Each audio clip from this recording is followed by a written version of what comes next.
Hello friends, स्वागत है आपका एक बार फिर हमारे YouTube channel family study with Nazim में। तो फ्रेंड्स, आज की इस वीडियो में हम बात करने वाले हैं राज्य व्यवस्था एवं संविधान के महत्वपूर्ण प्रश्न जो कि बीपीएससी में पिछले साल पूछे गए हैं। जो भी प्रीवियस ईयर में अगर आप देखेंगे क्वेश्चनों को तो ये क्वेश्चन डायरेक्ट मालूम किए गए हैं। तो हम उन्हीं क्वेश्चनों को यहाँ पर आज डिस्कस करेंगे कि आप किस तरीके से अपनी तैयारी को कवर कर सकते हैं।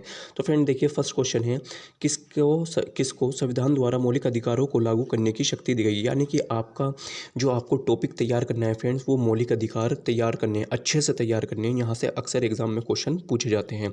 तो फ्रेंड देखिए, इसमें जो मौलिक अधिकारों को लागू करने की शक्ति दी गई है फ्रेंड, वो संसद को दी गई है। संविधान में मौलिक अधिकारों को लागू करने का अधिकार संसद को है। जबकि फ्रेंड, अगर आपके मौलिक अधिकारों का उल्लंघन हुआ हो तो आप उसके उल्लंघन होने पर आप न्यायालय जा सकते हैं। यानी उच्चतम न्यायालय तथा उच्च न्यायालय दोनों में ही कहीं पर भी आप जा सकते हैं। अब बात आती है कि फ्रेंड्स, इसमें अनुच्छेद क्या है। देखिए, अनुच्छेद 32 के तहत आप उच्चतम न्यायालय में जा सकते हैं और अनुच्छेद 226 के तहत आप उच्च न्यायालय में जा सकते हैं। तो फ्रेंड्स, आई होप आपको यहाँ से क्वेश्चन क्लियर हो गया होगा। तो फ्रेंड्स, आपको मौलिक अधिकार पढ़ने हैं अच्छे से और इनके जितने भी क्वेश्चन आते हैं वो आपको देखने पड़ेंगे। बात करते हैं फ्रेंड्स सेकंड क्वेश्चन की। तो फ्रेंड्स, सेकंड क्वेश्चन है, भारत का राष्ट्रपति किसके द्वारा हटाया जा सकता है। यानी कि आप यहाँ पर आपसे पूछ रहा है कि भारत के राष्ट्रपति को हटाने के लिए कौन सी प्रक्रिया होती है। तो फ्रेंड, हम आपको बता दें, इसका जो आंसर हो जाएगा, भारतीय संविधान के अनुच्छेद 61 के तहत। अनुच्छेद आपको याद रखना है फ्रेंड, अनुच्छेद 61 के तहत राष्ट्रपति पर महाअभियोग चलाने जाने का प्रावधान है और महाअभियोग का प्रस्ताव संसद के किसी भी सदन में लाया जा सकता है संसद द्वारा, अनुच्छेद 61 के तहत। फ्रेंड्स, ये आपको याद रखना है फ्रेंड्स। अक्सर यहाँ से अनुच्छेद भी डायरेक्ट क्वेश्चन में एग्जाम में क्वेश्चन पूछ लिया जाता है। बात करते हैं फ्रेंड क्वेश्चन नंबर 3 की। तो फ्रेंड, क्वेश्चन नंबर 3 है, किस संविधान संशोधन अधिनियम को लघु संविधान कहा गया है। यानी कि किस संविधान संशोधन को लघु संविधान कहा गया है। यानी कि आपको यहाँ से एक पॉइंट आपको क्लियर हो गया होगा। तो फ्रेंड्स, संविधान संशोधन जो भी हमारे महत्वपूर्ण हैं आपको वो भी देखने हैं, क्योंकि यहाँ से भी अक्सर एग्जाम में क्वेश्चन पूछे जाते हैं। तो फ्रेंड, 42वां संविधान संशोधन जो कि 1976 में होता है उसे लघु संविधान कहा जाता है। फ्रेंड, बात करते हैं इसकी।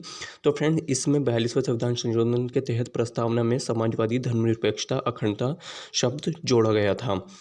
ये संशोधन आपातकाल 25 जून 1975 से 21 मार्च 1977 के दौरान क्या हुआ था, जोड़ा गया था। तो ये 42वां संविधान संशोधन उस टाइम आया था। फ्रेंड्स, आपको यहाँ से ये भी बात याद रखनी है। बात करते हैं फ्रेंड क्वेश्चन नंबर 4 की। तो क्वेश्चन नंबर 4 है, पंचायत के चुनाव कराने हेतु निर्णय किसके द्वारा लिया जाता है। यानी कि पंचायतों में जो चुनाव होता है फ्रेंड, वो किसके निर्णय द्वारा होता है। तो फ्रेंड्स, ये सरकार द्वारा किया जाता है। कौन सी सरकार? राज्य सरकार द्वारा। ग्राम पंचायत की अवधि 5 वर्ष का होता है फ्रेंड्स, ये तो आपको पता ही होगा। अब बात आती है फ्रेंड ग्राम पंचायत की संरचना। तो फ्रेंड, इसमें संरचना में सबसे पहले होता है मुखिया, फिर होता है उप मुखिया और फिर होते हैं वार्ड सदस्य।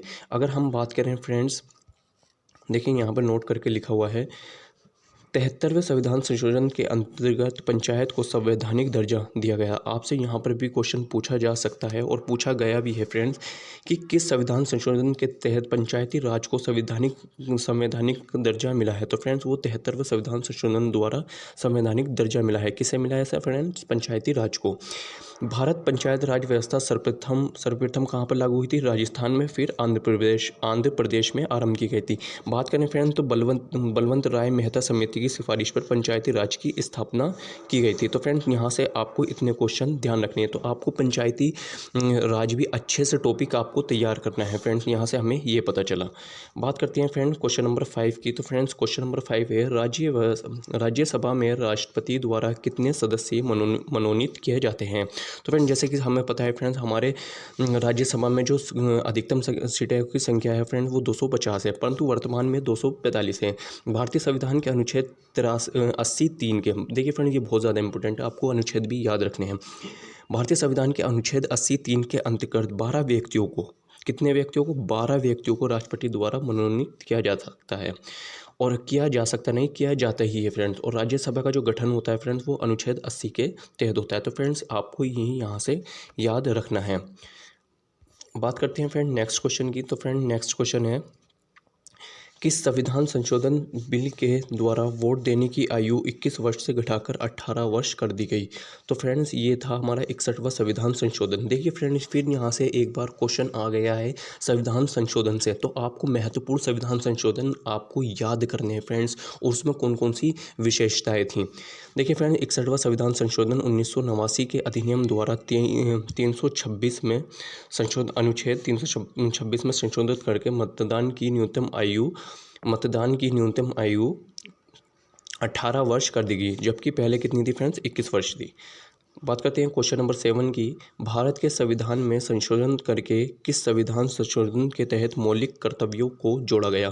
तो फ्रेंड्स ये बहुत ज़्यादा इंपॉर्टेंट है, यहाँ से मौलिक कर्तव्य भी आपको याद करने हैं फ्रेंड्स, बहुत ही ज़्यादा इंपॉर्टेंट टॉपिक है मौलिक कर्तव्य भी।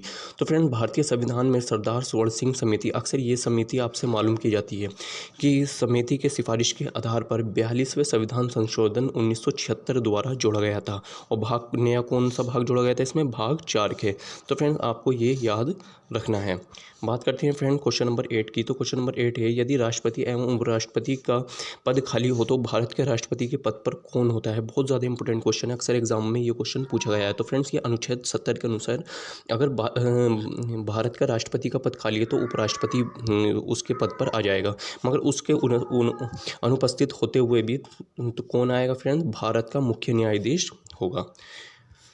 आई होप फ्रेंड्स आपको ये पता होगा, अगर नहीं पता तो आप इसे याद करें फ्रेंड्स। किस सदन में अध्यक्षता करने वाले अधिकारी उस सदन का सदस्य नहीं होता? तो फ्रेंड्स हमें पता है राज्यसभा, लोकसभा में 2 हमारे सदन होते हैं, एक लोकसभा होता है और एक राज्यसभा होता है।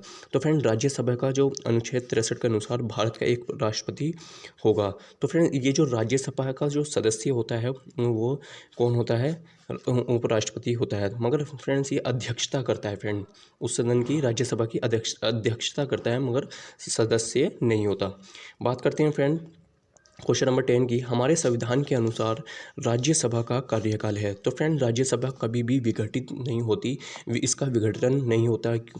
फ्रेंड्स अनुच्छेद 83(1) के अनुसार आपको अनुच्छेद याद रखना है, राज्यसभा का विघटन नहीं होता, परंतु इसके सदस्यों का कार्यकाल 6 वर्ष का होता है। प्रत्येक द्वितीय वर्ष 1/3 सदस्य सेवानिवृत्त हो जाते हैं। तो फ्रेंड्स आपको यहाँ से क्या पता चला? आपको यहाँ से पता चला कि हमें राज्यसभा पढ़ना है, मौलिक कर्तव्य पढ़ना है, राज्य के नीति निर्देशक तत्व पढ़ना है, और फ्रेंड्स यहाँ से आपको राष्ट्रपति, उपराष्ट्रपति और मौलिक कर्तव्य। तो फ्रेंड्स आपको ज़्यादा पॉलिटी में डीपली जाने की ज़रूरत नहीं है, बस आपको जो गिने चुनती के हमारे महत्वपूर्ण टॉपिक हैं फ्रेंड्स वो आपको यहाँ से याद करना है, आपकी अच्छे से पॉलिटी तैयार हो जाएगी। तो फ्रेंड इसी टाइप की वीडियो पाने के लिए आप हमारे चैनल को सब्सक्राइब। मिलते हैं नेक्स्ट वीडियो में। Thank you.